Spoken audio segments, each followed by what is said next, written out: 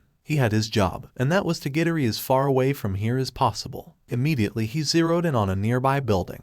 There doesn't seem to be a lot of smoke rising in that direction, meaning it's possible it has the least amount of villain activity right now. If I head in that direction, I might be able to at least find some other heroes to help me out. Plan ready, he launched one of his black whips, wrapping it around the roof and pulling towards it. However, as he got closer, the roof started to warp and shift, forming a massive hand that reached out for the pair. You want escape? Mimic roared. Barely able to reach, Izuku quickly wrapped another tendril around one of the hand's fingers and swung forward, extending his foot out while bracing Eri against his chest. Smash! He rocketed clear through the massive stone and concrete limb. Quickly leaning forward, he immediately crouched and rocketed forward towards the next building. Where do you think you're going, brat? He felt a shadow loom, and he dodged away from a punch. The hulking brute known as VERYYYY roared, charging after him and swiping as Izuku's glove morphed into a shield. He flung it at the man like a frisbee, wire attached, catching him upside the head as the brute grunted, staggering away. Izuku felt the ground shift again as the micro-machine shield returned, and jumped away to avoid spikes. You could have killed her, Izuku barked, anger flaring as Eri held onto him, silent but shivering in his arms. What I'm doing might as well be a bed of roses to what the boss already did to her. Mimic goaded. If she loses a limb, all I gotta do is get her to the boss and she'll be right as rain. Izuku felt his blood turn cold as the cement wave surged towards him and he leapt atop another building, VERYYYY charging on his tail while Izuku avoided his swipes. He didn't seem to be punching despite the gloves, it seemed like he was trying to touch him. Had to be quirk related. Quit scampering, you damn rat. VERYYYY roared and Izuku lifted his head, anger in his emerald eyes as he lashed out with his black whip at both the giant's arms and spreading them out,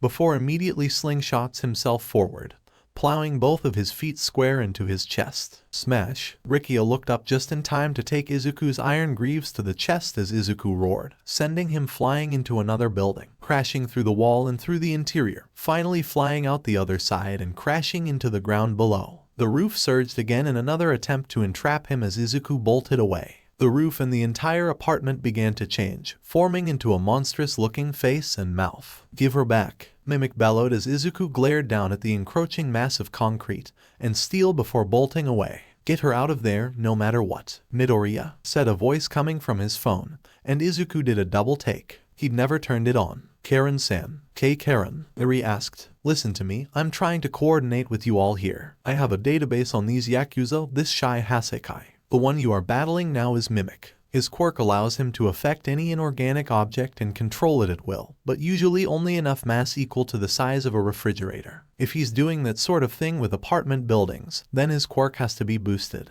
His phone said on speaker as Izuku put it together. Trigger, Izuku said aloud. Correct, it's likely that the Hasekai has access to those drugs. I'm also in contact and informing the others on this too. The apartment merged back to normal, and Izuku saw the building he was on beginning to shift. So he has to be in a certain object to control it. With Trigger he can expand his range from a wall to a building. He bolted, avoiding the surging dough-like wave as he lashed out with his black whip, latching onto a taller building and zipping away, Eri still in his arm. He landed on the building, looking away as his previous location merged back to normal. He was a block away from the cluster of buildings, a large street separating him as he looked down, barely catching sight of a face pop out of the building as if it was someone poking their head above water. An older man with wild, spiky blonde hair and an absolutely crazed expression glowered up at him. You're never getting away from me, brat. His head immediately sunk back in and Izuku could barely make out some kind of disturbance in the wall slithering down and into the ground, sidewalk, and then the road.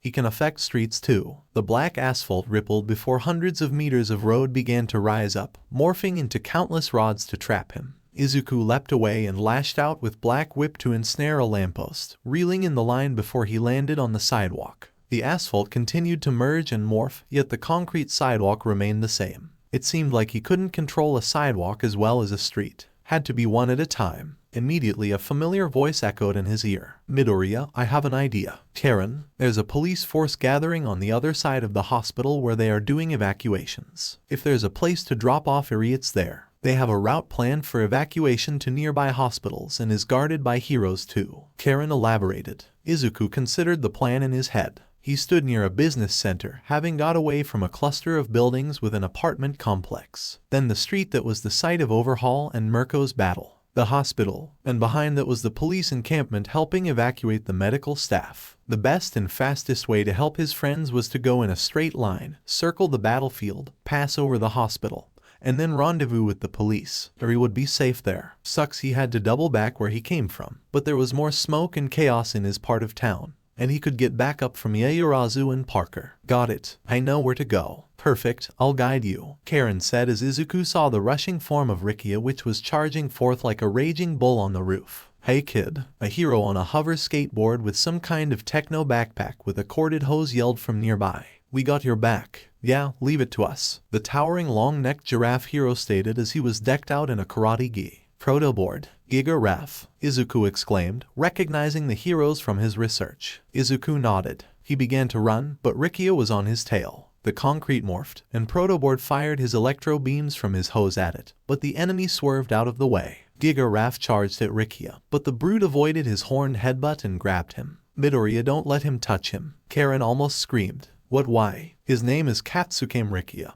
His quirk is known as Energy Drain and allows him to drain the vitality from anyone he touches. Izuku immediately felt his blood go cold. Oh no, gah, what the he? Giga Raph muttered, and Izuku looked back, seeing the giraffe man slump down against the brute's arms and Rikia was growing bigger. Oh, finally, fresh juice. Rikia's muscles bulged before he batted Raph away. He collided with Protoboard, sending them flying into the building. Rikia charged at Izuku to resume the chase. He's faster. Izuku bolted away, avoiding a smashing grab as Rikia turned his beaked face, eyes narrowed but curved in dark glee as Izuku began to leg it. Get that lil shit. Mimic roared as Rikia charged like a raging bull. Izuku running back to the battle with a roided out villain and a psychopathic maniac on his tail. Rikia has a vitality and strength theft quirk. If you led him to the police encampment, the various officers, doctors, and patients trying to escape would be easy prey. Easy leveling up in power, and Mimic can lay waste to countless lives with his trigger-boosted quirk. Even with Eri in his arms, he had to find a way to defeat them here and now.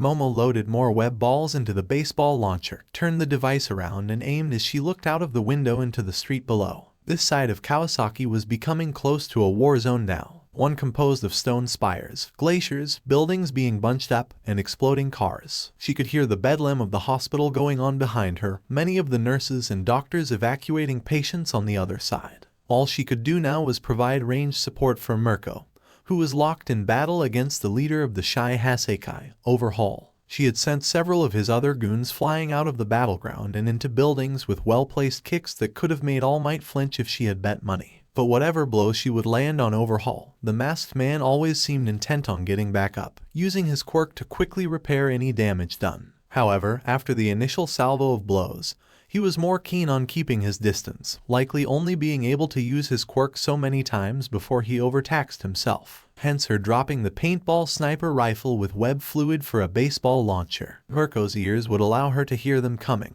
and she used the openings to pester Overhaul and keep him on the move rather than confined to one spot. She reached into her utility belt, looking for her 5,000-calorie nutrient bar. She dug into it to replenish her lipids before she loaded up the launcher. If she could just get Overhaul smothered in the fluid, that might allow Mirko to go in for a knockout blow. At this point, she could see how the fight would end, with Overhaul either disassembling Mirko or the rabbit hero close to knocking his head off his shoulders. But the situation was very much akin to the hero and villain dilemma. A hero needed to keep winning. A villain only needed to win once and it would all come crashing down. She opened fire. A barrage of web balls flew towards Mirko in Overhaul's arena. The rabbit hero's ears picked up on it and jumped away, but Overhaul ducked into cover to avoid being smattered by the fluid, conjuring more rock to protect himself. Damn it, Momo, said a voice that made the girl jump, her hand conjuring up a taser as she turned. Looking to the side, she noticed a small flying drone, with it looking very spider-like. Perhaps I can be of assistance. Momo blinked. Karen, yes, Peter sent me. We must act fast though. The others have their hands full with the other members. And I have an idea so that we can not only relay communication to our allies, but we can act as Overwatch and support. You and me. Momo perked up.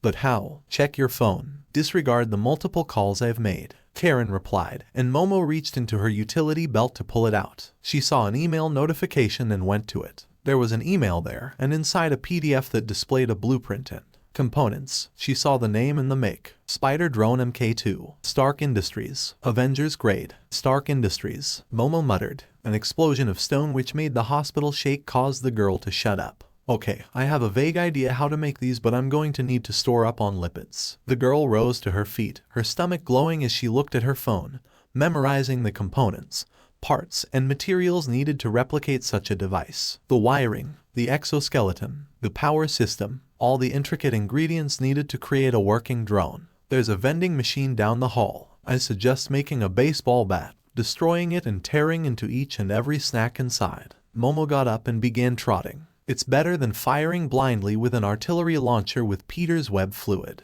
The drone floated alongside the girl as she legged it, making a metal baseball and wailing on a vending machine to shatter the glass. She grabbed a nearby gurney and got to placing as much of the snacks on it as possible. How many should we make? Momo mused. As many as you can. The drones you'll be creating will have a Bluetooth function and full power battery inside them. All those components should consume more lipids than usual. She tore into a potato chip bag and began eating. Even then I imagine the limited quantity of the snacks here may not be enough. The black-haired beauty turned and noticed. Yeah, the machine hadn't been restocked. Only a combined 25 or so snack packages of varying chips, cookies, Pop-Tarts and other junk food had been inside it. While relatively high in calories, such a small stock would be burned up quickly. I highly suggest the hospital food. We have our snacks on a gurney and start wheeling it to the cafeteria. Momo blanched. Hospital food. That was unthinkable. An explosion outside made her wince. Ugh. Once you make the drones, have them sync to your phone with the flip of the button.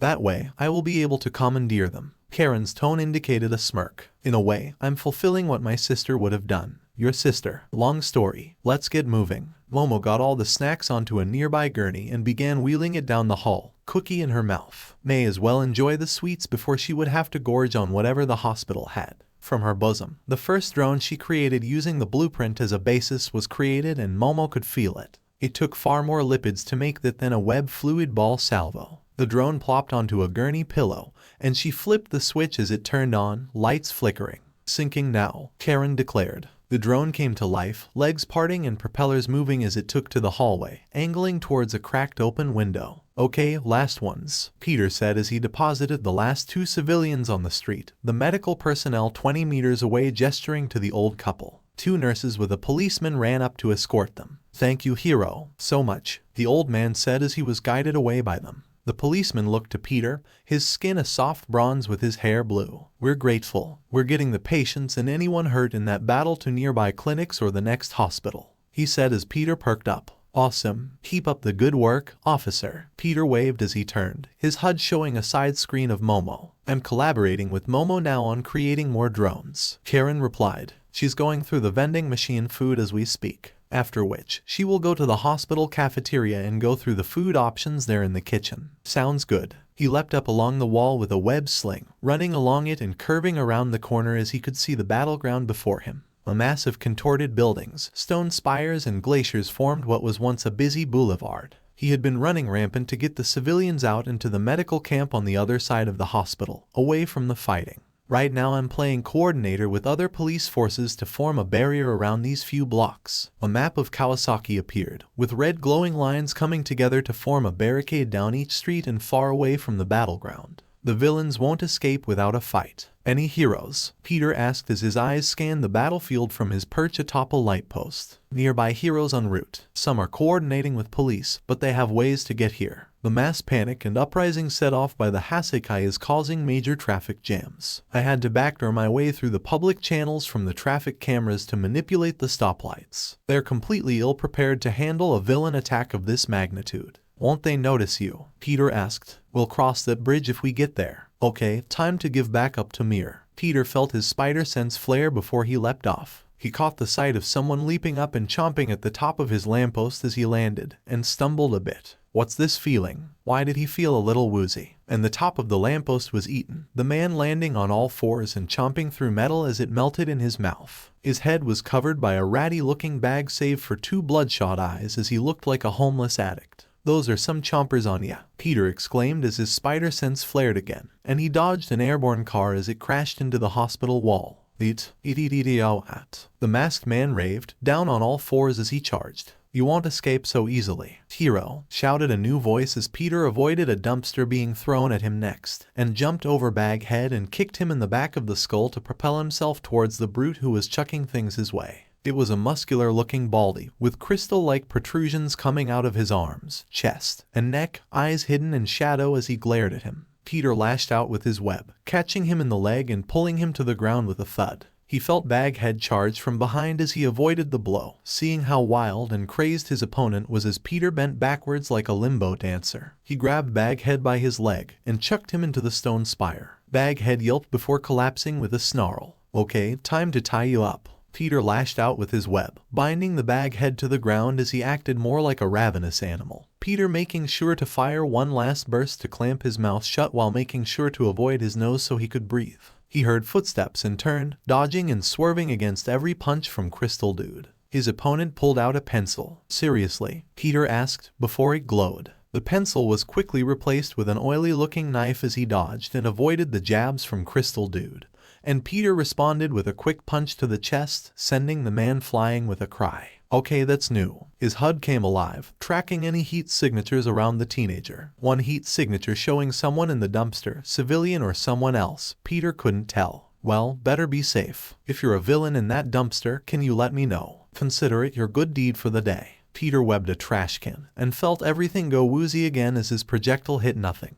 The Crystal Dude managing to duck and roll out of the way. His senses flared, getting rid of the feeling, and he ducked something that went over his head. Peter turned, seeing someone with a bag head rave and bark before Peter tapped on a button on his web shooters, changing the mode. And night, 2 electro web pods lashed out, making bag head spasm and convulse from the electrical currents before he slumped down. He webbed up the dumpster, yanking it as someone came flying out and landing on the ground from the sudden motion. It was a thug in a beak-like mask with blonde hair. What the hell are you? Blonde Mask called out as Peter turned, seeing him looking at him with fear. Since when the hell was some kid this strong? And Spider-Man buddy, Peter said back. I'll gut you, Blonde Mask called, crying out as Peter took a step to the side and punched him right in the kidneys from behind. The man crumpled like a stringless puppet, coughing before collapsing and gasping for air. Peter saw the heat signature behind the spire retreat, legging it out of here. But how? The blonde struggled to move, barely able to handle the blow to his abdomen. That quirk should have had you stumbling around all over the place. Peter, according to the database, he's likely referring to one Sakaki de Doro, a member of the 8 precepts whose quirk, sloshed, allows him to subject nearby individuals to the kind of dizziness and inhibited sense of balance that normally comes from being intoxicated. Oh, now I get it. Peter's mind briefly flashed back to his rather embarrassing little display to his classmates thanks to a little chocolate. Yeah, sorry buddy, but I'm probably the worst person to try that kind of thing on. What do you mean? Blonde managed to turn his head enough to look Peter in the eye. He didn't bother answering. He fired a barrage of web blobs at the blonde, sticking him in place. Peter took a deep breath and took a web line to the top of the spire. He could see several drones flying out of the cracked hospital windows. Momo was definitely keeping herself busy. He landed and saw the massive shape of a villain charging from the rooftops, buildings morphing as if it was a moving underground wave right behind him, with a glowing green shape holding a bundle in white. Midori, Peter called out as he jumped from spire to spire. He saw the wave bend and move where he once was. He saw Mirko's leg outstretched as if to kick that building-sized mass of asphalt and stone away from him. And Overhaul was closing in on her. They said it takes 2 to tango. But in a dance of death, Mirko was starting to feel that if she ever heard that phrase again, the speaker would be kissing her foot. Right when she slammed it into their mouth. Hard. The entire boulevard where she'd been fighting with Overhaul was unrecognizable by now, a fusion of shattered concrete, twisted asphalt, and bent steel. She leapt around the battlefield to avoid his surging stone spikes. Every time she tried to come in for a kick that would fold a battle tank in 2, he would conjure up stone barriers to defend himself. Even through that she was able to hurt him sometimes. She'd already snapped his arms twice. He'd howled in agony before he repaired the damage, but she couldn't seal the proverbial deal, and now he was trying to keep her at a distance. He had the advantage at range if only because she didn't have anything that could hurt him easily at a distance.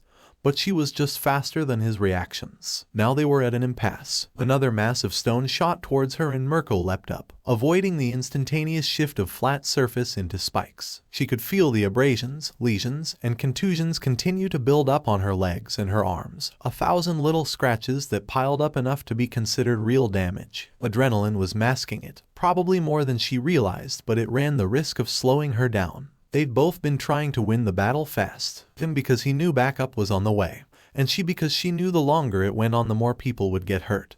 But she didn't have the firepower to seal the deal, not without risking her own instantaneous death at his hand. So now they were down to attrition, a condition that set things firmly in her favor, especially with civilians having finally run or been pulled out of the firing line by Parker. She just had to outlast him. She could hold out, Overhaul couldn't. Not when there'd be more heroes en route. The sirens of additional police forces were converging on their location even now. She smirked. For a big bad Yakuza, you sure are pretty pathetic, you know that right? She mocked before the stone dome around Overhaul erupted into a stone surge. She saw the fury in his eyes as she leapt out of the way. As the earth converged like two waves about to crash, she twirled and slammed against it with her heel in a kick, destroying it as she bounced off. But the steel spikes that emerged sought her hip and shoulder, getting close as she avoided the hallway he was trying to make. She landed atop a building, seeing the stone crumble as the mask-wearing villain glared at her. "You trying to kill me or bore me, beakface?" Her muscles bulged on her legs, ready to move in an instant. She'd need to be quick to keep her distance. "You sick heroes need to be cremated," Overhaul roared, firing a wave of debris and stone at her as she took off, destroying the roof of the building she was on. A single loud boom rang through the air as she put all of her strength into her lunge. Gravity and her own legs pushed her down the side of the building, smashing miniature holes into the concrete and cement as she ran down.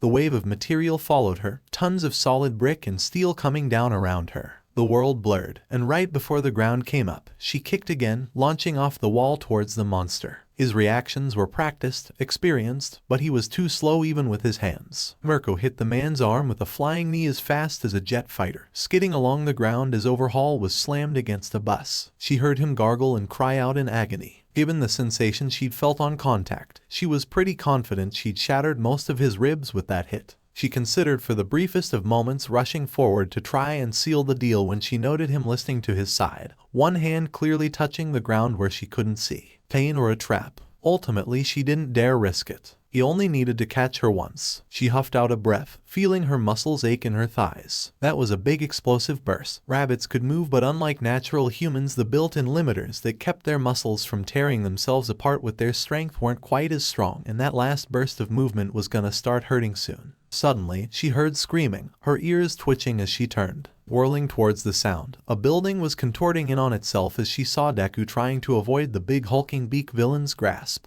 and the building under him was shifting to help the giant villain capture Deku.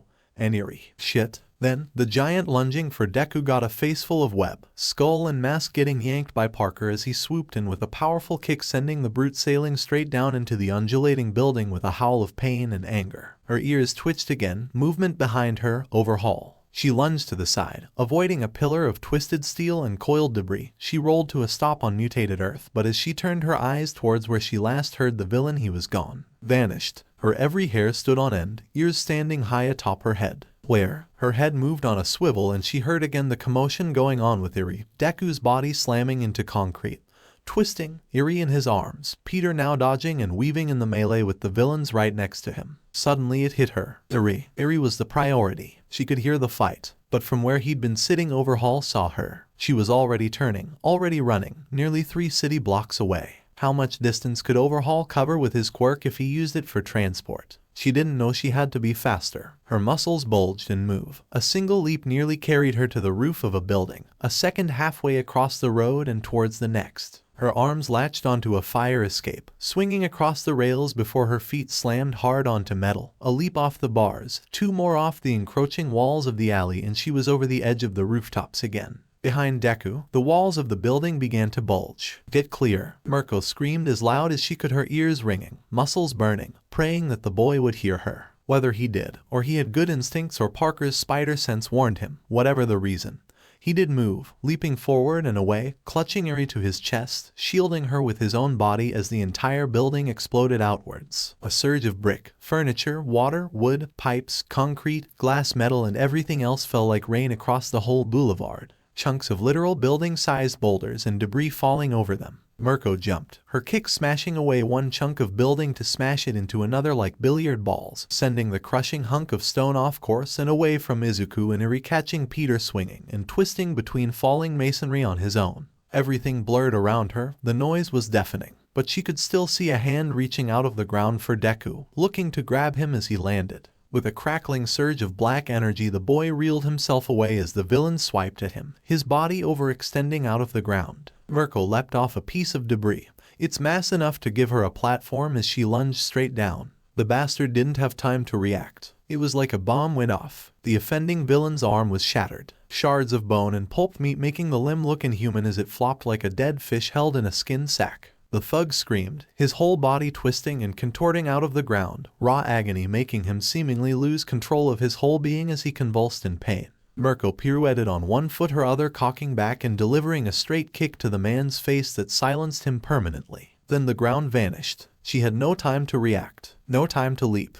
The floor opened up like a maw and she was falling into black. She realized too late what happened. The man was bait. Her eyes widened. Either Deku would have been caught, or she'd have done exactly what he thought she would have. Neutralize the threat. As the now dead villain's neck let his head flop unnaturally onto his shoulders, Mirko fell down into the open hole. Seeing it rapidly beginning to close around her, the force of the kick she'd already committed sent her spiraling. And like the jaws of a beast, the trap finally slammed shut. Concrete came in, and she moved with what little leverage she could gain. One foot slammed onto a tooth, smashing it to concrete dust, giving her enough momentum to twist. A lance of stone gored her side, another punching through her calf, a third through the shoulder. She screamed as she got one foot down beneath her and pushed. Her one foot slammed into another concrete tooth, its jagged edge tearing at the sole of her foot. The stone lances breaking off still in her body, but the maw slammed shut without her inside of it. She heard the screams from the others, Deku and Parker, her red blood staining her uniform, falling like water droplets. It hurt, she hurt. Her fingers reached, grabbing hold of the edge of a rooftop, breathing heavy,